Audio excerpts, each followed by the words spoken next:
Assalamualaikum warahmatullahi wabarakatuh. Halo semuanya, perkenalkan nama saya Madadila Yasmin Indah Umam. Pada kesempatan ini saya akan menjelaskan salah satu materi dari buku Psikologi Komunikasi karya Jalaluddin Rahmat. Nah, di video ini akan membahas apa itu komunikasi psikologi, kenapa penting, serta contoh penerapannya dalam kehidupan sehari-hari. Sebelum masuk ke psikologi komunikasi, kita pahami dulu apa itu komunikasi. Nah, komunikasi itu adalah proses penyampaian pesan dari satu orang ke orang lain dengan tujuan menimbulkan makna yang sama. Menurut Jalaluddin Rahmat, komunikasi tidak hanya merupakan kata-kata, tetapi juga mencakup perilaku nonverbal serta ekspresi wajah, gestur, intonasi, bahkan dia pun bisa menjadi pesan. Contohnya, ketika kita menjawab tidak apa-apa sambil memalingkan muka kita, secara verbal kita berkata baik-baik saja, tapi secara nonverbal kita memberi pesan berbeda. Inilah yang menunjukkan komunikasi itu lebih dari sekedar bahasa. Sedangkan psikologi adalah ilmu yang mempelajari perilaku dan proses mental manusia. Nah, psikologi ini fokus pada bagaimana manusia berpikir, merasa, memersepsi, mengambil keputusan, dan berekspresi. Nah, dengan memahami psikologi, kita bisa memahami mengapa orang berperilaku seperti itu. Nah, jadi psikologi komunikasi itu adalah bidang ilmu yang menggabungkan proses komunikasi itu dengan proses psikologi yang terjadi di dalam diri manusia. Nah, Jalaluddin Rahmat menjelaskan bahwa psikologi komunikasi ini mempelajari bagaimana pikiran, emosi, persepsi, sikap, pengalaman, dan kepribadian mempengaruhi cara kita mengirim dan menerima pesan. Contohnya, kenapa dua orang bisa menanggapi pesan yang sama dengan cara berbeda? Kenapa kita bisa salah paham hanya karena nada atau ekspresi? Ya, terus juga kenapa saat grogi kata-kata kita jadi berantakan? Semua ini berkaitan dengan psikologi komunikasi. Jadi, kenapa psikologi itu penting dalam komunikasi? Ada beberapa alasan utama mengapa proses psikologi itu sangat berpengaruh dalam komunikasi. Yang pertama itu ada persepsi setiap orang berbeda. Nah, manusia menangkap pesan sesuai pengalaman, nilai, dan suasana hati masing-masing. Disitulah mengapa satu pesan bisa ditafsirkan dengan banyak cara. Yang kedua, emosi mempengaruhi cara berbicara. Saat kita marah, sedih, atau cemas, cara kita berkomunikasi akan sangat berubah. Yang ketiga, ada pengalaman masa lalu bentuk respon. Orang yang sering disalahkan mungkin lebih sensitif terhadap kritik. Dengan yang dibesarkan dengan lingkungan yang hangat, mungkin lebih mudah berkomunikasi dengan terbuka. Nah, yang keempat itu ada kepribadian menentukan gaya komunikasi. Kayak ekstrovert cenderung ekspresif, introvert lebih hati-hati. Yang kelima ada psikologi itu membantu menghindari salah paham.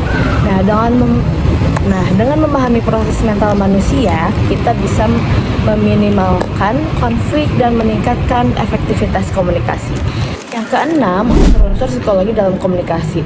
Nah, menurut buku Jalaluddin Rahmat ini ada beberapa unsur penting. Yang satu itu ada komunikator. Nah, komunikator itu sangat penting. Komunikator ini adalah orang yang menyampaikan pesan. Karakter komunikator ini seperti emosi atau motivasi, kepribadian, dan pengetahuan sangat mempengaruhi pesan yang ia kirimkan. Yang kedua tentu ada pesan. Pesan yang mencakup itu seperti kata-kata, bahasa tubuh, ekspresi, intonasi, serta simbol. Seringkali pesan verbal dan nonverbal itu tidak sama, sehingga terjadi kebingungan. Yang ketiga, ada saluran atau medianya. Nah, cara menyampaikan pesan juga mempengaruhi makna. Contohnya, pesan yang disampaikan melalui chat sering dianggap lebih dingin daripada pesan yang disampaikan secara langsung. Yang keempat itu ada penerimaan dan komunikan. Nah, penerima pesan itu memproses informasi berdasarkan pengalamannya dia, moodnya dia, nilai pribadinya, harapan dan motivasi. Inilah kenapa orang yang sedang dengan mood yang buruk akan lebih mudah tersinggung meski pesannya netral. Nah, contohnya psikologi komunikasi dalam kehidupan sehari-hari itu agar mudah dipahami seperti ini. Misalnya yang pertama, salah paham di chat. Kayak Kata oke bisa dianggap marah atau datar tergantung emosi penerimanya. Ini contoh persepsi bekerja dalam komunikasi. Dan kedua, grogi saat presentasi. Padahal sudah belajar tapi tetap gugup, ini bukan kurang bisa, tapi karena faktor psikologis seperti kecemasan komunikasinya karena dia berada di depan banyak orang. Nah, yang ketiga, nada suara berubah saat emosi. Ketika marah, nada menjadi naik. Ketika sedih, suara jadi melemah. Ini contoh emosi mengatur proses komunikasi. Nah, yang keempat, itu nyaman bicara dengan seseorang tertentu. Jadi, kita merasa aman secara emosional dengan orang tersebut. Nah, ini itu mempengaruhi faktor psikologis kita seperti kepercayaan dan pengalaman. Lalu apa manfaatnya mempelajari psikologi komunikasi?